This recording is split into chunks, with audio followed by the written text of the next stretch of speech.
Ya. Jadi tahap 1 itu kita menentukan dulu outcome yang mau kita wujudkan itu apa. Kita gampangnya sebutnya jangan outcome lagi, mungkin kinerja ya. Kinerja utama, kinerja strategis yang ingin kita wujudkan itu apa. Itu kita tentukan dulu di sini tahap satunya.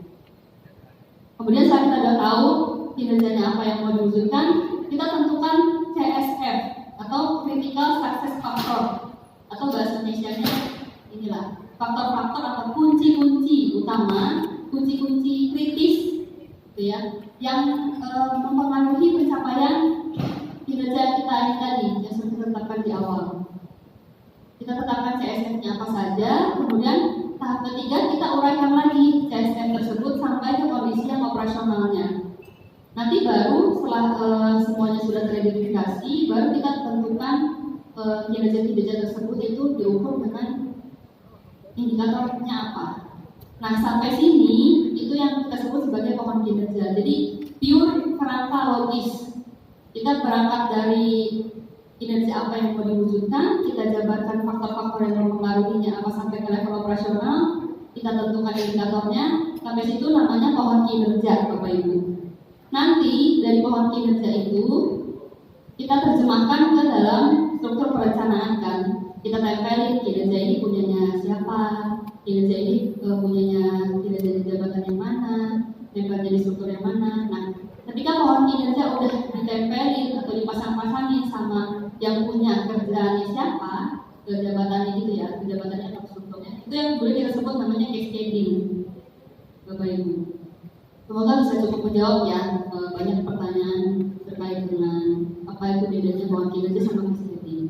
Kita mungkin coba bahas pertahapannya Bapak Ibu ya. Pertama tadi kan tahap satunya adalah menentukan outcome atau kinerja yang ingin dijabarkan. Ada 3 cara Bapak Ibu untuk kita bisa menentukan apa kinerja yang mau kita wujudkan. Pertama bisa berangkat dari isu atau permasalahan strategis. Kira-kira di daerah kita apa yang masih masalah? Misalnya kita di daerah masih ngerasa kayaknya daerah kita macet banget gitu ya, atau banyak komplain dari masyarakat terkait daerah kita macet. Kita bisa angkat itu menjadi sebuah kinerja atau kondisi yang mau kita wujudkan berarti kita mau mengurangi kemacetan misalnya. Itu bisa menjadi kinerja kita. Atau bisa juga berdasarkan mandat dan fungsi. Karena ada beberapa struktur yang mungkin sebenarnya dia nggak punya isu strategis ya. Misalnya contohnya kayak dinas kearsipan mungkin di beberapa daerah ada yang dia lakukan dengan kearsipan, tapi kita sebagai sebuah institusi kan punya mandat untuk melakukan kearsipan. Jadi itu bisa menjadi hal yang kita anggap sebagai sebuah kinerja. Kemudian bisa juga kita berangkat dari ekspektasi masyarakat itu apa. Ini beberapa contohnya Bapak Ibu. Jadi kita menentukan outcome atau kinerja. Misalnya tadi ya saya contohkan dari isu strategis, kita melihat di daerah kita kemacetannya masih tinggi.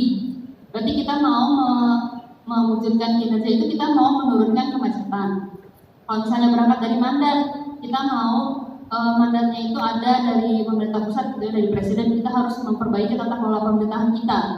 Berarti kita jadikan itu sebagai kinerja, kita mau meningkatkan kualitas tata kelola pemerintahan dan pelayanan yang prima. Atau berdasarkan